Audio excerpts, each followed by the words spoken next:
안녕하세요. 미술랭 가이드의 양큐입니다. 여러분은 오늘 어떤 리듬으로 살아가셨나요? 오늘 소개해드릴 예술한상은 리듬을 통해 자신만의 재미있는 상상의 세계를 독창적으로 풀어내 세상과 소통하는 추상화가 파울 클레입니다. 음악가 집안에서 태어난 파울 클레는 어릴 적부터 음악 교육을 받았습니다. 다양한 악기를 연주할 수 있었던 그의 아버지 한스 클레는 대학에서 음악을 가르치기도 했죠. 클레의 어머니 또한 성악을 전공한 음악 교사였습니다. 클레는 일찍부터 음악과 미술에 몰두했는데요. 그의 삼촌 에른스트가 운영하는 카페에서 대리석 탁자 뒷면에 꾸불꾸불한 무늬들을 보며 공상에 잠기곤 했는데 이것들은 그에게 환상적인 영감의 원천이 되었죠. 1898년 클레는 음악이 아닌 그림의 길을 선택하여 1900년에는 뮌헨의 미술학교에서 프란츠 폰 슈트크의 지도를 받았습니다. 슈트크는 정확한 해부학적 지식을 그에게 강요했으며 회화보다는 소묘에 전념하도록 지시했습니다. 그러나 클레는 스승에게 순응하기를 거부하며 1901년 아카데미를 떠났습니다. 클레는 뛰어난 드로잉 화가였습니다. 전체 작품 중 무려 4,500여 점이 소묘 작품일 만큼 드로잉은 그의 작업의 중요 수단이었죠. 하지만 색채에 대한 고민은 그 누구보다 깊었다고 합니다. 1914년 4월 친구들과의 티니지 여행으로 미술 인생의 새로운 전환점을 맞이하게 되는데요. 티니지 여행에서 자연의 풍요로운 원색을 접한 뒤 순수한 색채에 대한 깨달음을 얻은 것이죠. 클레는 회화 작업에만 몰두하지 않고 음악에도 꾸준한 관심을 기울였습니다. 오페라와 콘서트를 감상하고 비평문을 발표하는가 하면 베른시 교향악단의 단원으로 활동하며 제5회 스위스 음악 페스티벌에 참가하기도 했습니다. 이런 활동은 그의 미술 세계에 있어 훌륭한 자양분이 되었죠. 평생 제작한 1만여 점의 작품 가운데 500점 이상이 음악과 관련된 것이라고 하니 음악에 대한 사랑이 아주 애틋한 것을 알 수 있죠? 클레에게 있어 회화는 그림으로 연주한 음악이었고 그림으로 쓴 시였습니다.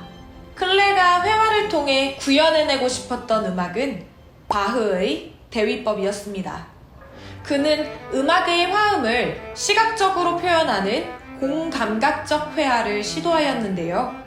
클레의 조형적 형태학에 따르면 음악에서 멜로디가 다성부로 전개되는 것을 수렴하는 선과 분산하는 선의 상호작용을 통해 회화적으로 구현할 수 있다는 것이죠. 이뿐만이 아닙니다. 음악에서 다양한 박자 구조를 갖는 것을 도형의 형태와 크기로 표현하려 했습니다. 여기서 바로 시간의 흐름으로서의 리듬을 어떻게 구현했는지 확연히 드러납니다. 붉은색의 푸가에는 푸가의 구조와 조성 변화가 물결처럼 묘사되어 있습니다. 리듬적인 것에서는 모방과 반복이라는 푸가의 시간적 변화를 어긋나게 배치된 다양한 크기의 사각형으로 구성하고 있죠. 1922년 작품인 세네치오는 동그란 원 안에 평평한 도형으로 표현된 것이 마치 가면을 쓴 것 같은 느낌을 주는군요. 눈을 자세히 보면 위아래로 움직이는 듯한 리듬을 느낄 수 있죠. 원으로 표현한 얼굴, 삼각형의 눈썹과 직사각형에 가까운 턱과 뺨, 이마 등 크게 6조각의 면으로 나누었고 다양한 색채로 채워 마치 작곡을 하는 것처럼 캔버스 위에 다양하게 리듬을 주며 표현해냈습니다. 클레는 화가도 연주자라고 생각했습니다. 그래서 제목이 세네치오입니다. 나이는 먹었지만 여전히 동심을 갖고 있는 어떤 것이든 만들어내고 그려내는 연주자이자 화가라는 뜻이죠. 세네치오는 클레의 입장에서는 나이 들어가는 어른들의 초상일 수도 있고 자신의 모습을 투영한 자화상이기도 합니다.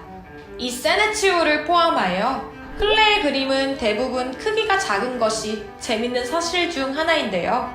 언제든 가지고 다니며 그림을 그릴 수 있는 A4 용지 크기가 대부분인데요.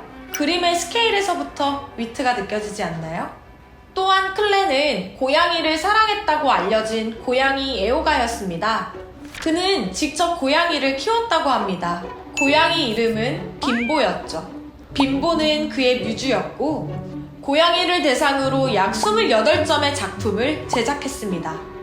그중 신성한 고양이의 산은 입체주의 버전으로 그린 고양이 초상화입니다. 고양이의 신비한 표정은 마치 사람을 연상시키네요. 고양이를 거대하게 표현하고 앞쪽에 있는 2명의 사람을 작게 표현하여 마치 숭배하고 있는 듯한 장면처럼 보이는데요.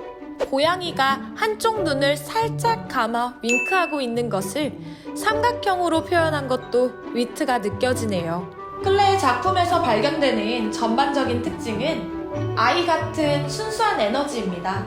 뛰어난 묘사력도 화려한 기교도 없지만 왠지 모르게 풍기는 그 특유의 분위기가 시선을 확 사로잡죠.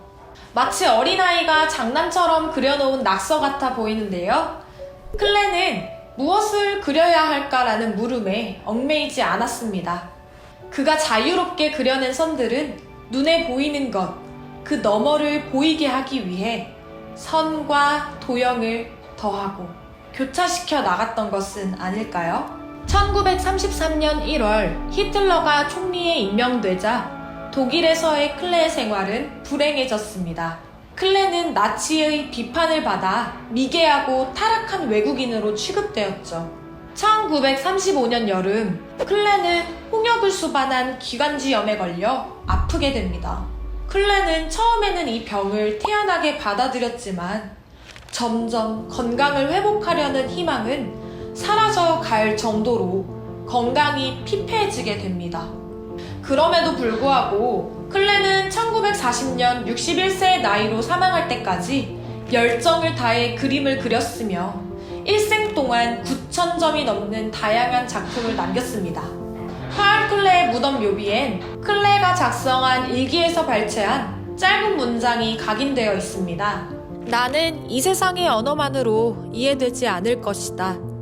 나는 죽은 자와도 아직 태어나지 않은 자와도 행복하게 살 수 있기 때문이다. 여느 사람보다 창조의 핵심에 가까워지기는 했으나 아직 충분하다고 말할 수는 없다. 어느덧 날이 서서히 저물어 간다. 어딘가에서 몰려온 구름은 태양을 가린다. 우리가 속한 세계가 빛과 멀어지게 될 때 천사여 네가 있다면 그대는 지금 어떤 표정을 짓고 있나?